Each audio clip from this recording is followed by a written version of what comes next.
उत्तर प्रदेश के एटा जिले से इस वक्त की बड़ी खबर सामने आ रही है, जहां भगवान बुद्ध की मूर्ति एक महीने में तीसरी बार तोड़े जाने पर सियासत तेज हो गई है। मामले की गंभीरता को देखते हुए समाजवादी पार्टी के राष्ट्रीय महासचिव और राज्यसभा सांसद रामजीलाल सुमन खुद मौके पर पहुंचे और प्रशासन पर जमकर हमला बोला।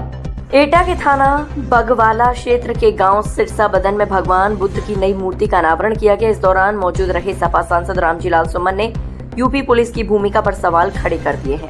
उन्होंने कहा, अगर पुलिस पहली बार ही मूर्ति तोड़ने वालों के खिलाफ सख्त कार्रवाई करती तो ये दुस्साहस दोबारा नहीं होता। लेकिन अफसोस की बात है कि अब प्रशासन सिर्फ नई मूर्ति लगाकर अपनी जिम्मेदारी खत्म कर लेता है और गुनहगार खुलेआम घूमते रहते हैं। तेरा में एक सिरसा बदन गांव में मुझे समाचार पत्रों के जरिए और अपने एटा जिले के समाजवादी पार्टी के कार्यकर्ता और नेताओं के मार्फत ये जानकारी मिली कि वहाँ भगवान गौतम बुद्ध की मूर्ति को एक महीने में 3 बार तोड़ा गया।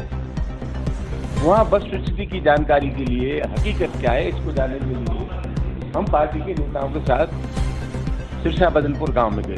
ये बहुत दुखद है कि जब 24 अप्रैल को पहली बार भगवान बुद्ध की मूर्ति तोड़ी गई तो उसमें एक अपराध पंजीकृत हुआ था 54/25।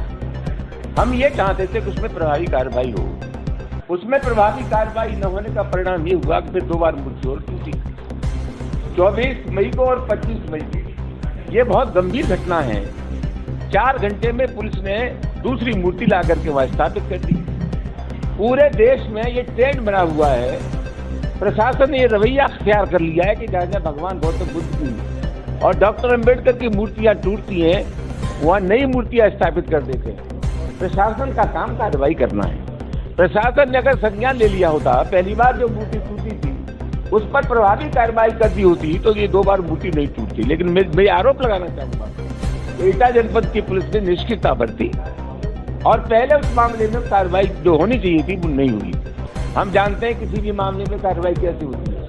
जब किसी भी मामले में पुलिस सख्त कार्रवाई करती है तो उस सख्त कार्रवाई का संदेश अपराधियों में जाता है और फिर इस आशय की घटनाओं की पुनरावृत्ति नहीं होती। लेकिन कुशल के पुलिस के लचर रवैये ने 2 बार वहाँ मूर्ति और टूटी। और सबसे महत्वपूर्ण बात यह है कि वहाँ पुलिस मुस्तैद थी, पुलिस की ड्यूटी थी। पुलिस क्या कर रही थी? पुलिस की मौजूदगी में बुद्ध की 2 बार मूर्तियां टूट जाए, इसका मतलब या तो पुलिस नकार रहा है, निकम्मी है, या पुलिस गुनहगारों से मिली हुई है। इसका तो यही अर्थ है। ये मामला बहुत गंभीर है और मैं समझता हूँ एक तो उत्तर प्रदेश की पुलिस का कोई इकबाल नहीं, कोई खौफ नहीं। पुलिस की संख्या काम नहीं करती, पुलिस का इकबाल काम करता है, खौफ काम करता है। पुलिस के इकबाल में कमी आई है, खौफ में कमी आई है। और ये सब घटना इसलिए हो रही है कि उत्तर प्रदेश में योगी आदित्यनाथ की जो सरकार है उस सरकार के बारे में अपराधियों का मानना यह है कि सरकार हमारे दिल की सरकार है, मन की सरकार है, इसलिए अपराधियों के हौसले, अपराधियों के खिलाफ अगर कठोर कार्रवाई हो जाती तो निश्चित रूप से इस आशय की घटनाओं की पुनरावृत्ति नहीं होती। मामला बहुत गंभीर है और हम चाहते हैं जो प्राथमिक दर्ज हुई है उस पर प्रभावी कार्रवाई हो। पुलिस की मौजूदगी में जो 2 बार भगवान गौतम बुद्ध की मूर्ति टूटी है उन पुलिस कर्मियों के खिलाफ उनकी जिम्मेदारी सुनिश्चित हो।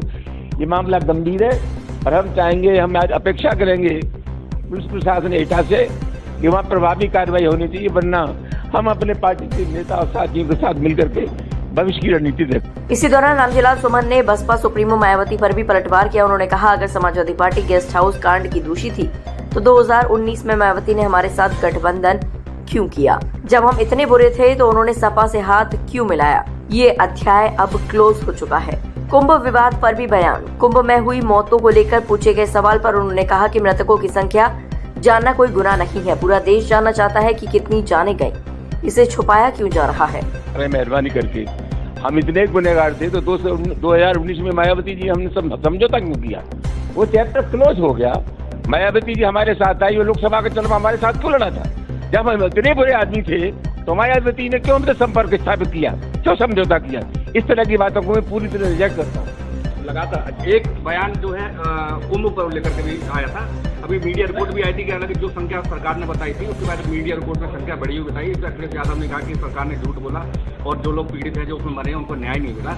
उसी पे बीजेपी नेता लगातार बयान दे रहे हैं, कह रहे हैं कि आप अखिलेश यादव कुंभ पे निशाना लगाते, कुंभ की संख्या पूछते हैं, इससे ज्यादा तो हज में जाते, हज में जाके लोगों की एक्सीडेंटल डेथ हो जाती है, वहाँ क्यों नहीं पूछते?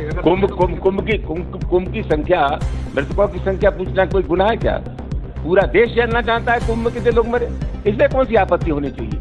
जहाँ जहाँ लोग निर्दोष मरे हैं, जिन जिन स्थानों पर, धार्मिक स्थलों पर अगर लोग मरे हैं तो उनकी संख्या के बारे में जानकारी करना कौन सा गुनाह है? मैं समझता हूँ अखिलेश यादव ठीक कह रहे हैं। गाजियाबाद में खाने के बाद दोनों गोली मार दी। क्या कहेंगे? उत्तर प्रदेश की कानून व्यवस्था की स्थिति बहुत खराब है।